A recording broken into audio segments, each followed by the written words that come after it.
नमस्कार. आपल्या सर्वांचे कृष्णसखी कलाकुसर या यूट्यूब चॅनलवर पुन्हा एकदा हार्दिक स्वागत. आजच्या व्हिडिओमध्ये आपण हे मोठे सूर्यफुलाचे आसन बनवायला शिकणार आहोत. हे बघा, खूप सुंदर दिसते. आपण या आसनावर देवांच्या मूर्ती ठेवल्या तर आपले देवघर खूपच सुशोभित दिसेल. मी मागच्या व्हिडिओमध्ये हे छोटे सूर्यफुलाचे आसन बनवायला शिकवले आहे. तुम्ही तो व्हिडिओ नसेल बघितला तर नक्की माझ्या चॅनलवर जाऊन बघा किंवा डिस्क्रिप्शन बॉक्समध्ये मी त्याची लिंक टाकली आहे, तिथून जाऊन सुद्धा तुम्ही हा व्हिडिओ बघू शकता. तुम्ही असे सेट बनवू शकता. हे मोठं एक आसन, यावर मोठी मूर्ती ठेवू शकता आणि असे छोटे 6 आसन, 5 आसन आणि हे एक मोठं असं 6 आसनांचा सेट बनवून विकू शकता. 500 ते 600 रुपयापासून तुम्ही याची किंमत ठेवू शकता.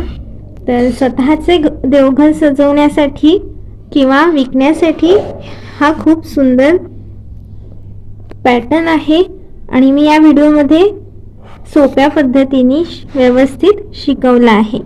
तुम्ही हा पूर्ण व्हिडिओ बघा आणि तुम्ही सुद्धा असे आसन बनवा. तुम्हाला काही शंका असेल, प्रश्न असेल तर कमेंटमध्ये विचारा, मी त्याचे नक्की उत्तर देईल. आणि हा व्हिडिओ आवडला असेल तर लाईक करा, इतरांसोबत शेअर करा आणि माझ्या चॅनलवर नवीन असाल तर सबस्क्राईब करून बेल आयकॉन प्रेस करून ठेवा. आणखी तुम्ही याला अजून डेकोरेट करण्यासाठी इथे मोतीसुद्धा लावू शकता. तुम्ही तुमच्या कलात्मकतेने याला आणखी सुंदर बनवू शकता. हे आसन बनवण्यासाठी मी 3mm क्रोशा हुक घेतली आहे आणि 4 प्लाय लोकर वापरली आहे.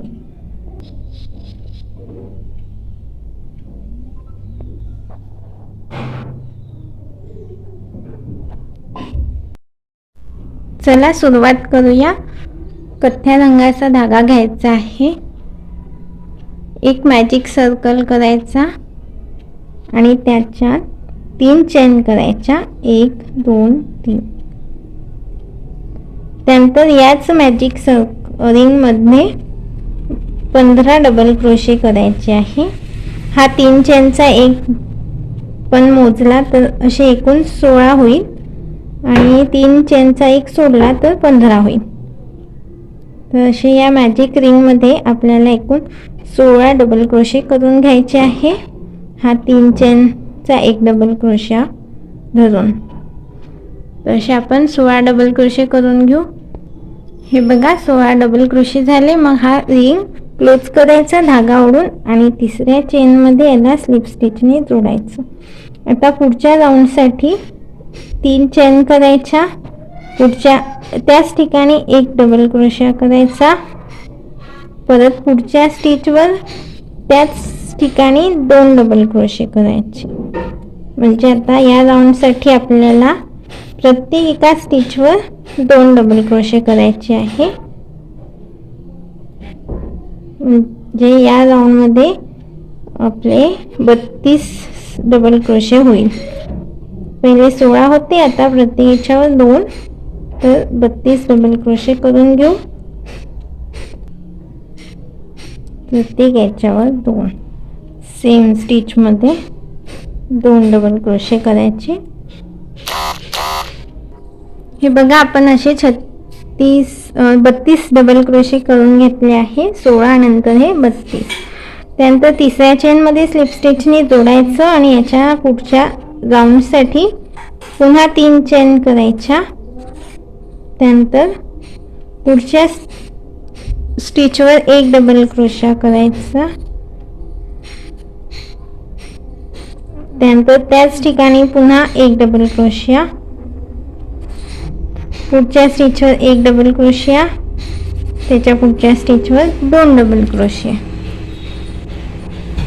तर इथे काय करत आहे आपण या राऊंड मध्ये, पहिल्यांदा एक डबल क्रोशिया, त्यानंतर 2 डबल क्रोशिया सेम स्टिचवर, एक त्यानंतर 2, असं करून हा राऊंड कंप्लीट करून घेऊ. हे बघा, अशा प्रकारे आपण तिसरा राऊंड पूर्ण करून घेतला आहे. तिसऱ्या चेनमध्ये याला स्लिप स्टिचने जोडायचं.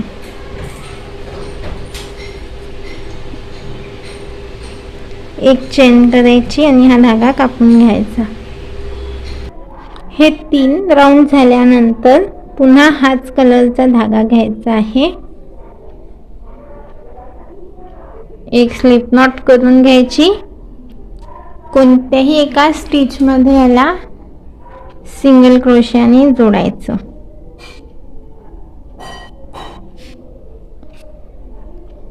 त्यानंतर चेन करायच्या 2 3 4. 1-2 स्टिचेस स्किप करायचे आणि तिसऱ्या स्टिच मध्ये सिंगल क्रोशा करायचा. तर आपल्याला असा हा एक वेढा लूप मिळेल 4 चेनचा. पुन्हा 4 चेन करायच्या. पुढच्या 2 सोडायचे स्टिचेस आणि तिसऱ्या स्टिच मध्ये सिंगल क्रोशा करायचा. असे 4 चेनचे लूप करून घ्यायचे 2 स्टिचेस सोडून. तसा हा राऊंड पूर्ण करून घेऊ आपण. अशा प्रकारे आपण हे लूप्स करून घेतले आहे. त्यानंतर इथे जोडल्यावर हा धागा कापून घ्यायचा एक चेन करून. आता आपल्याला पिवळ्या रंगाचा धागा जोडायचा आहे. त्यासाठी एक पहिले स्लिप नॉट करून घ्यायची. कोणत्याही एका गॅप मध्ये याला सिंगल क्रोशाने जोडायचं. 3 चेन करायच्या. 3 चेन झाल्यावर एक डबल क्रोशा करायचा त्याच ठिकाणी. त्यानंतर 6 चेन करायच्या. 1 2 4 5. पुन्हा याच ठिकाणी 2 डबल क्रोशे करायचे.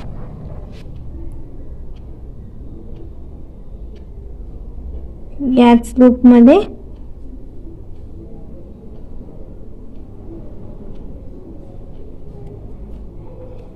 पुन्हा एक. तर असा आपला एक ट्रायंगल सारखा शेप तयार होईल. पुढच्या गॅप मध्ये परत 2 डबल क्रोशिये, 6 चेन्स, 1 2 3 4 5 6. पुन्हा त्याच ठिकाणी 2 डबल क्रोशिये.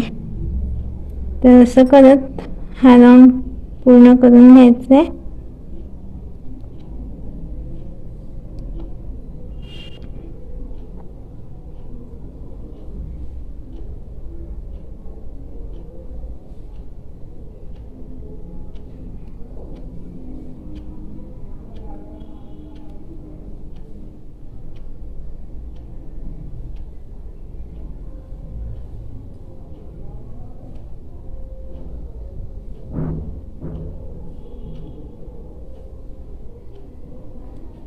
पुढच्या गॅप मध्ये पुन्हा 2 डबल क्रोशिये,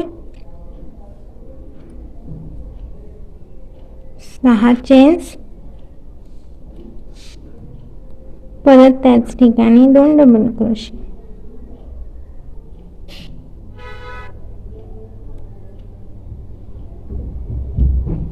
अशा प्रकारे हा राऊंड करून घेऊ. हे बघा अशा आपण प्रकारे हा राऊंड पूर्ण करून घेतला. त्यानंतर इथे तिसऱ्या चेन मध्ये स्लिप स्टिचने जोडायचं. एक चेन करायची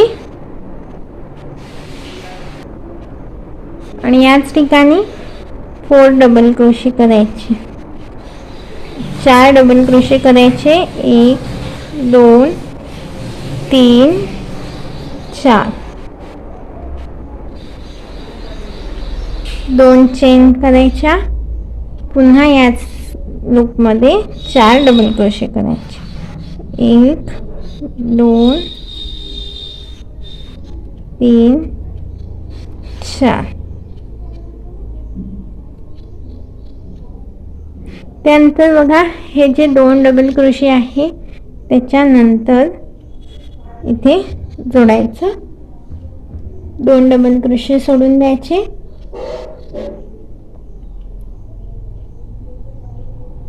आणि मधात सिंगल क्रोशाने जोडायचं.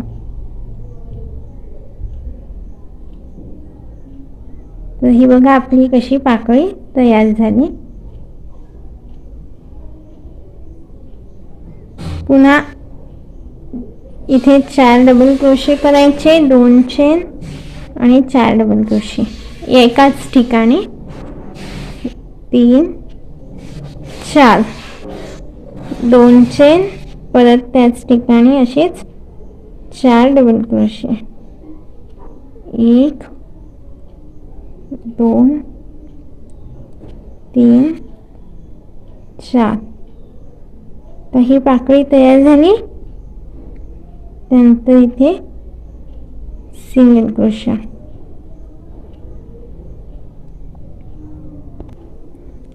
परत दुसऱ्या गॅप मध्ये असेच 4 डबल क्रोशे करायचे. 2 3 4 2 चेन, परत त्याच ठिकाणी 4 डबल क्रोशे. तर अशा पाकळ्या बनवायच्या आहे आणि इथे आपलं हे सुंदर आसन तयार होईल. सोपी आहे.